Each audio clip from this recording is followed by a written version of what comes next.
प्यारे दर्शकों नमस्कार। तारीख है आज 14 दिसंबर 2025, दिन रविवार, हिंदी तिथि पौष माह कृष्ण पक्ष दशमी। आइए नजर डालते हैं हमारे प्यारे राज्य उत्तराखंड की तमाम बड़ी खबरों पर। वीडियो शुरू करने से पहले कमेंट बॉक्स में जय हिंद लिखकर हमें सपोर्ट करें। तो चलिए शुरू करते हैं। सीएम धामी ने all India public relation conference का किया उद्घाटन। बोले पीआर विजन 2047 निभाएगा अहम भूमिका। मुख्यमंत्री पुष्कर सिंह धामी ने देहरादून में आयोजित 47वीं all India public relation conference 2025 में शिरकत की।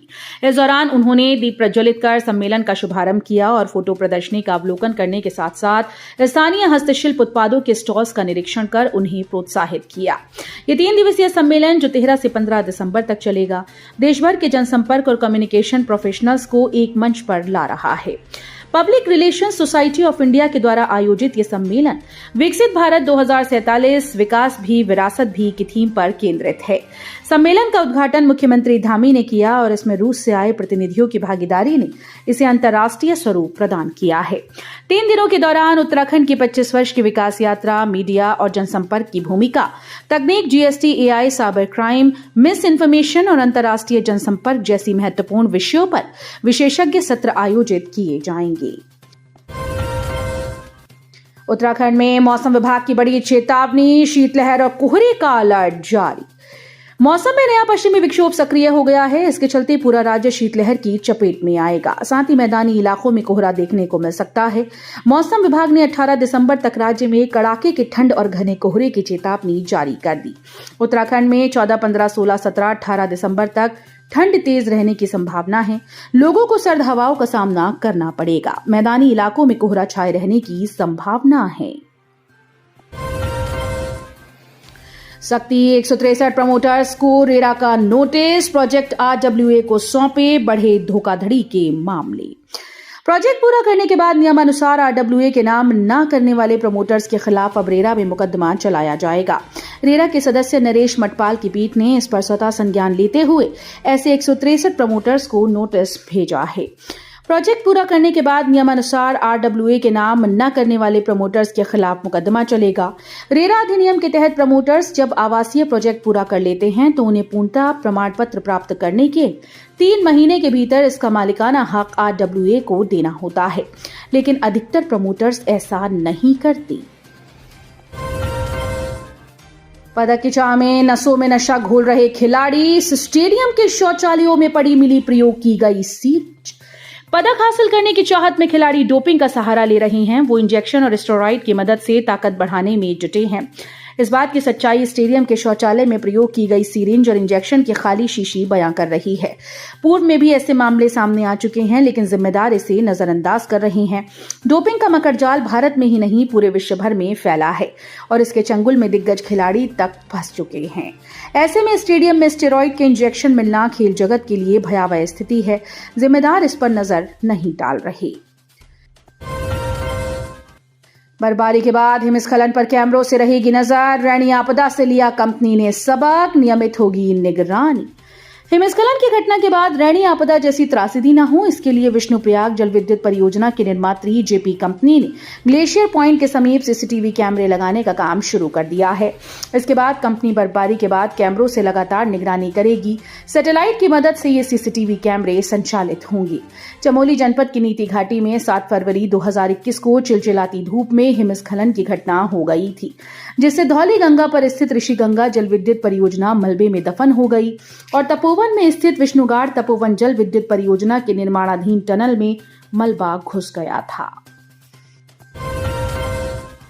हर ग्राम न्याय पंचायत तक पहुंचेगी सरकार, 17 से शुरू होगा अभियान, सीएम धामी ने दिए निर्देश। मुख्यमंत्री पुष्कर सिंह धामी के निर्देश पर 17 दिसंबर से जन जन की सरकार जन जन के द्वार अभियान की शुरुआत करेगी। इसके तहत प्रदेश सरकार की ओर से हर ग्राम न्याय पंचायत तक पहुंचने का लक्ष्य रखा गया है। सचिव विनोद कुमार सुमन ने इस संबंध में गाइडलाइंस जारी की।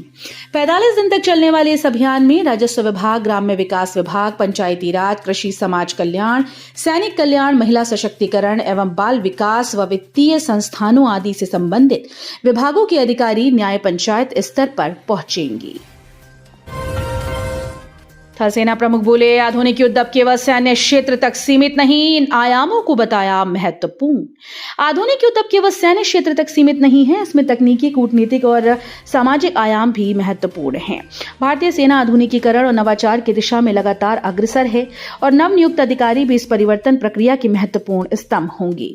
ये बातें IMA की 157वीं पासिंग आउट परेड में बतौर मुख्य अतिथि थल सेना प्रमुख जनरल उपेंद्र द्विवेदी ने कही।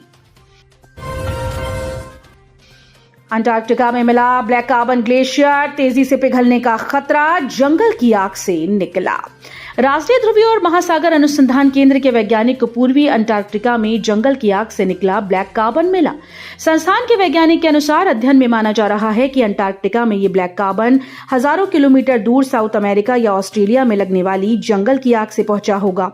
वाडिया हिमालय भूविज्ञान संस्थान में कार्यशाला में आए NCPOR के वैज्ञानिक डॉक्टर महेश बादल बताते हैं कि यहां पर वे 2 साल से अध्ययन कर रहे हैं। भूकंप से पहले अलर्ट करेगा भूदेव ऐप, अधिकारी कर्मचारियों को मोबाइल पर इंस्टॉल करने के निर्देश। राज्य आपदा प्रबंधन प्राधिकरण ने भूकंप पूर्व चेतावनी प्रणाली को मजबूत बनाने के उद्देश्य से भूदेव मोबाइल ऐप के अनिवार्य उपयोग के निर्देश जारी किए। सचिव राज्य आपदा प्रबंधन प्राधिकरण ने वीडियो कॉन्फ्रेंसिंग के माध्यम से जनपद के सभी अधिकारियों और कर्मचारियों को ऐप इंस्टॉल कराने और आम जनता को जागरूक कर ऐप डाउनलोड करवाने की निर्देश दिए। भूदेव ऐप भूकंप के कुछ सेकंड पूर्व अलर्ट जारी करने में सक्षम है।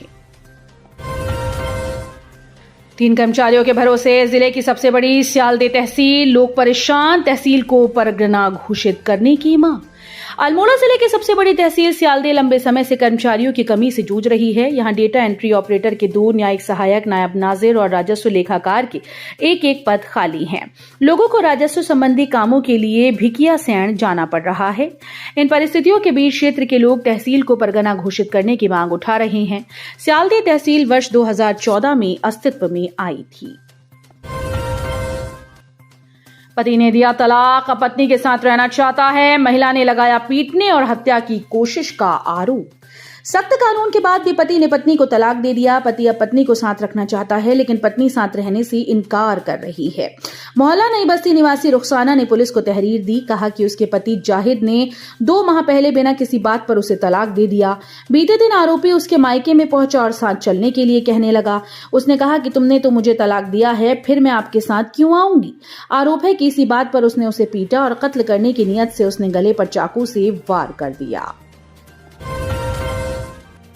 24 वर्षीय युवक की दर्दनाक मौत, दोस्त घायल, डिवाइडर से टकराई स्कूटी। उत्तराखंड के हल्द्वानी में भीषण सड़क हादसा हुआ, जहां एक स्कूटी डिवाइडर से टकरा गई। हादसे में एक 24 वर्षीय युवक की दर्दनाक मौत हुई, जबकि उसका साथी घायल हुआ। मिली जानकारी के अनुसार यह घटना नैनीताल मार्ग पर ब्रजलाल अस्पताल के पास हुई, जहां एक स्कूटी अनियंत्रित होकर डिवाइडर से टकरा गई। हादसे में दोनों स्कूटी सवार युवक गंभीर रूप से घायल हुए। घायलों को तुरंत अस्पताल पहुंचाया गया, जहां इलाज के दौरान 24 वर्षीय शिवम की मौत हो गई। सैनिक स्कूल घोड़ाखाल ने रचा इतिहास, अब तक तैयार किए 850 सैन्य अधिकारी। अनुशासन, चरित्र निर्माण और राष्ट्रभक्ति की शिक्षा के लिए मशहूर सैनिक स्कूल घोड़ाखाल ने एक और उपलब्धि अपने नाम दर्ज की। 1 मार्च 1966 को स्थापित इस प्रतिष्ठित संस्थान ने अब तक देश को 850 से अधिक सैन्य अधिकारी दिए। इसमें कई अधिकारी ऐसे भी हैं जो भारतीय सेना, नौसेना और वायुसेना में शीर्ष पदों तक पहुंचकर नेतृत्व की मिसाल पेश कर रहे हैं। स्थापना के शुरुआती दिनों में महज 60 कैडेट, 7 शिक्षक और 5 प्रशासनिक कर्मचारियों के साथ शुरू हुए इस स्कूल ने समय के साथ खुद को देश के शीर्ष सैनिक विद्यालयों की श्रेणी में स्थापित किया। तो ये थी उत्तराखंड की बड़ी खबरें। हम मिलेंगे अगले बुलेटिन में, तब तक के लिए धन्यवाद।